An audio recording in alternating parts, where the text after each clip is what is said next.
마음을 이야기합니다. 서재에서 마음으로 쓰는 편지. 안녕하세요. 제우의 서재 한지우입니다. 얼마 전 제가 올린 소원이 이루어졌다고 확신하는 법에 대한 방송을 듣고 지인이 연락을 해왔습니다. 성악을 하고 있는 테너인데요. 제가 이야기한 소원을 이루는 방법이 노래를 연습하는 방법과 똑같다는 겁니다. 무슨 이야기냐? 성악을 공부할수록 중요한 건 호흡을 컨트롤하는 실력인데 문제는 이 호흡이 컨트롤할 수 있는 것이 애초에 아니라는 점입니다. 컨트롤이 불가능한 호흡을 어떻게 하면 컨트롤할 수 있을까요? 이 테너 친구가 보내준 말이 이래요. 노래가 잘 되려면 호흡이 나를 도와야 하고 호흡이 나를 돕게 하는 기술은 없다. 호흡은 마치 신과 같은 존재여서 절대로 내가 어떻게 할 수 있는 녀석이 아니다. 그렇다면 그냥 어차피 내가 어떻게 할 수 있는 게 아니니 내려놓자. 이렇게 마음을 먹고 연습을 하니 호흡이 가장 잘 이루어졌다고 합니다. 바로 그렇습니다. 아주 중요한 것을 캐치하고 경험한 셈인데요. 오늘은 조금 더 설명을 해보겠습니다. 컨트롤하려는 생각을 버리자 저절로 컨트롤이 잘 이루어지는 호흡처럼 성공도 마찬가지입니다. 성공을 쉽게 이뤄내는 사람들은 두 가지를 하고 있는 것이죠. 첫째, 성공에 필요한 행동을 한다. 둘째, 성공하겠다는 기대는 완전히 버린다. 물론 이 두 가지를 하기 전에 전제가 되는 건 당연히 성공을 하겠다는 의도를 세우는 건데요. 이미 성공에 필요한 행동을 할 때는 성공하겠다라는 소원은 마음속에 있는 것이니까 그 의도는 넘어가겠습니다. 의도가 자신의 마음속에 이미 있으면 그 다음에 해야 할 일은 성공에 필요한 행동을 실천하는 겁니다. 어떻게 하느냐? 많이 합니다. 많이 할수록 좋습니다. 제가 얼마 전에 하루에 춤 연습을 9시간씩 하는 학생을 컨설팅 했었는데요. 이 학생은 나중에 엔터테인먼트 회사를 경영하는 것이 꿈이라 지금 실제로 춤 연습을 열심히 한다 했습니다. 제가 이 친구에게 물었어요. 지금 학생은 춤에 꽤 자신이 있는데 주위에서 똑같이 댄스 학원을 다니면서도 춤 실력이 잘 안 느는 아이들이 있죠. 그 아이들은 학생과 뭐가 다른가요? 그랬더니 이 학생이 조금도 망설이지 않고 두 가지를 얘기했어요. 첫째, 그 친구들은 춤 연습하는 시간이 적어요. 둘째, 그 친구들은 생각을 별로 많이 안 해요. 그렇습니다. 춤 실력을 키우려면 춤추는 시간도 길어야 하고 춤에 대한 생각도 많이 해야 하는 것처럼 성공이 하고 싶다면 성공에 필요한 행동을 많이 해야 합니다. 얼마만큼 해야 적당하냐? 그런 건 없어요. 많이 하면 됩니다. 행동은 무한할수록 좋습니다. 여기서 성공을 끌어당기는 첫 번째 법칙이 나와요. 행동은 절대 무한. 자, 이렇게 하면 성공은 끌려옵니다. 자석처럼 막 끌려와요. 그런데 여기서 사람들이 하는 실수가 그 끌려오는 성공을 방해하는 겁니다. 복을 제 발로 차버린다라는 속담 있죠? 복을 스스로 걷어차는 방법이 뭐냐? 기대를 많이 하는 겁니다. 기대라고 해도 좋고 집착, 욕심, 욕망이라고 해도 좋습니다. 빨리 성공하지 못해서 조급하고 안달나는 거죠. 한번 이렇게 생각해 보세요. 나 너 좋아해. 우리 사귀어 볼래? 라고 고백을 해놓고 기대와 집착이 부글부글 끓어서 상대가 답을 줄 때까지 기다리지 못하고 수시로 카톡을 보내거나 전화하거나 주위에 소문을 막 내거나 그런다고 생각해 보세요. 상대 입장에서는 어떨까요? 부담이 많이 가지 않겠어요? 호감이 있다가도 정이 떨어질지도 모릅니다.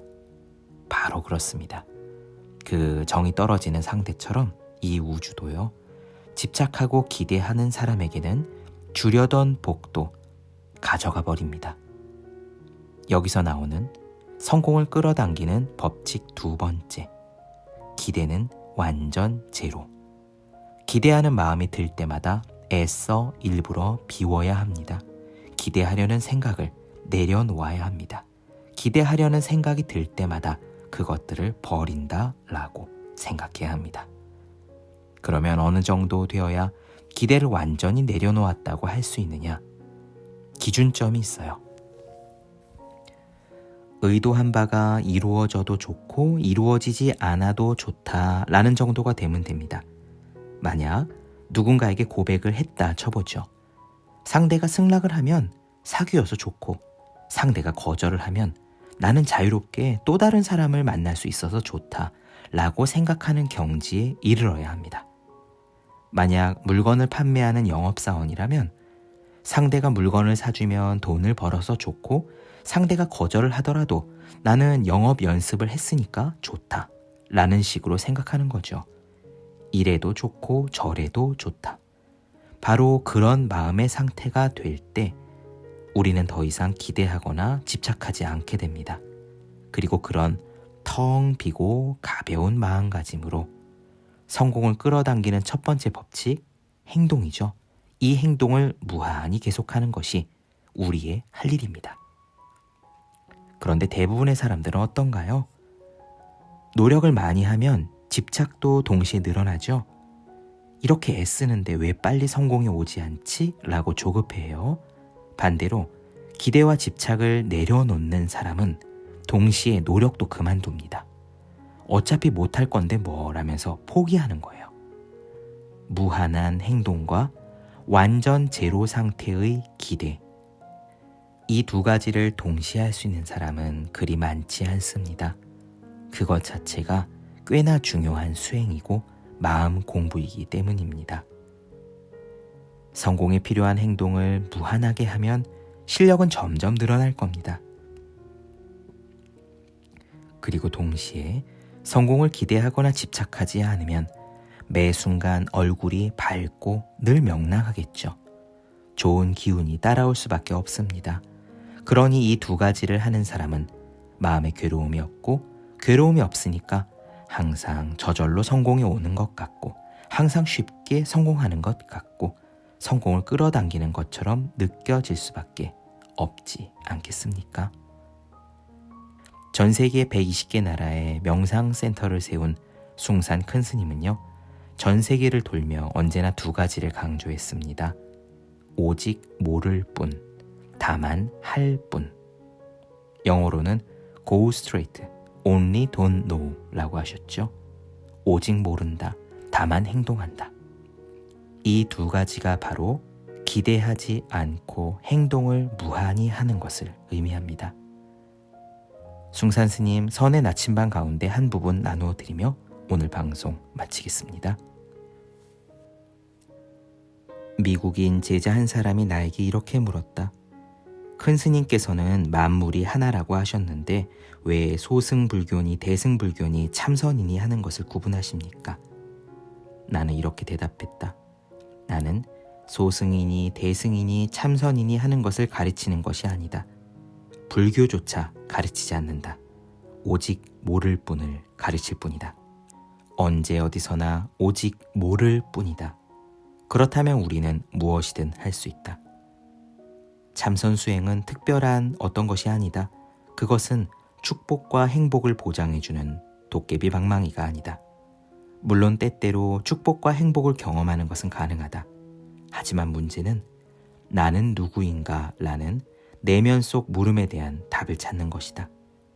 태어날 때 나는 어디에서 왔으며 죽을 때 나는 어디로 가느냐. 삶에서 가장 기본적이고 중요한 이 물음은 제쳐두고 우리는 모든 에너지를 욕심, 분노, 무지를 쫓는 데 사용한다. 결국에는 변할 것, 무상한 것들을 쫓으며 산다. 감정과 고통에 집착하고 어떨 때는 고통을 즐기기까지 한다.